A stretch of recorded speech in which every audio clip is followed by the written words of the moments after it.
Bonjour et bienvenue dans cette nouvelle vidéo. Nous allons voir aujourd'hui le logiciel TermBeam. TermBeam permet d'associer une étude thermique à une maquette numérique issue de différentes sources, notamment l'import d'un fichier IFC, le format d'échange de maquettes numériques ou encore l'import d'un fichier GBXML. Dans cette vidéo de démonstration, nous travaillerons à partir de l'outil U22V6. La création de la liaison avec la maquette s'effectue au niveau projet, dans l'arborescence, en cliquant sur « Créer liaison TermBeam ». Attention, pour être ouverte dans TermBeam, la maquette doit impérativement être copiée dans le répertoire suivant. Une fois la maquette détectée, elle apparaît automatiquement dans la liste proposée par l'interface. Après sélection, un double clic sur son intitulé permet d'afficher une visualisation 3D, afin de vérifier la bonne prise en compte du modèle. Avant toute association entre le projet et TermBeam, il est indispensable de s'assurer de la présence des bibliothèques de parois, menuiserie et linéique dans l'étude. TermBeam s'appuie sur ces bibliothèques pour réaliser une association automatique avec la maquette. Une fois ces vérifications effectuées, vous pouvez lancer l'analyse en cliquant sur « Analyser et associer ». TermBeam met alors à disposition plusieurs vues du projet, à gauche, l'arborescence classique, projet bâtiment zone groupe pièces, au centre, une vue 3D de la maquette, à droite, une vue en plan, permettant de sélectionner le niveau souhaité selon son altitude.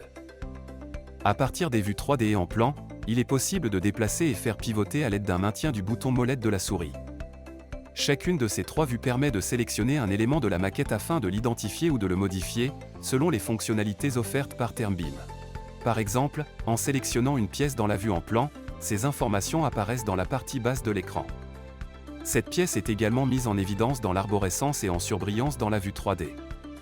Une multisélection est aussi possible en maintenant la touche « Contrôle » au clavier de sorte à sélectionner plusieurs pièces avec des critères identiques et de les associer à un groupe commun.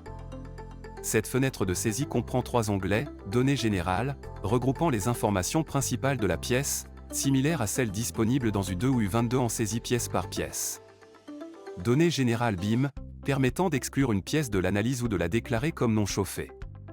Dans ce cas, la pièce apparaît avec un code couleur spécifique, fond bleu, dans la vue en plan, et le calcul du coefficient B est automatiquement accessible. Métré retenu, qui permet de visualiser le métré issu de l'analyse de la géométrie de la maquette. C'est également depuis ce dernier onglet que l'on peut vérifier l'association entre les éléments de la maquette et les bibliothèques de parois, menuiserie et linéique. En cas d'anomalie, il est possible de reprendre la main pour modifier ou compléter ces associations. L'accès aux trois catégories, parois, ouverture et linéique, se situe au-dessus de l'arborescence. Des tableaux récapitulatifs permettent d'ajouter ou de modifier les correspondances entre les éléments identifiés dans la maquette et ceux des bibliothèques. Par exemple, si plusieurs types de murs extérieurs existent dans un même projet, TermBeam effectue une première association automatique. Il est ensuite possible d'ajouter une ligne dans le tableau de correspondance afin de créer une nouvelle catégorie de murs extérieurs et de l'associer à un autre code de la bibliothèque. Ce principe s'applique à l'ensemble des éléments de l'enveloppe. Il est également possible de modifier le code couleur ou l'épaisseur de trait des éléments affichés dans la vue en plan. Une fois les catégories créées et affectées, vous pouvez sélectionner un élément directement dans la maquette, via l'une des trois vues, et modifier sa catégorie dans la fenêtre de description située en bas de l'écran. Pour le traitement des linéiques, il est recommandé d'activer la vue linéique dans la vue en plan, afin de faire apparaître les arêtes représentant les ponts thermiques. TermBeam permet également de modifier l'orientation de la maquette. D'autres fonctions d'analyse de la géométrie, linéique et menuiserie sont disponibles lors d'éventuels changements sur la prise en compte ou non d'une pièce, de catégorie de parois ou de liaison de pont thermique ou encore de catégorie d'ouverture. En revanche, la géométrie ne peut pas être modifiée directement dans TermBeam. Toute correction géométrique doit être réalisée dans le logiciel de modélisation ayant servi à l'export IFC ou GBXML.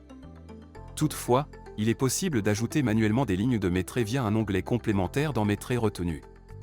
Ces informations seront ensuite récupérées dans le métré global du projet après la fermeture de TermBeam.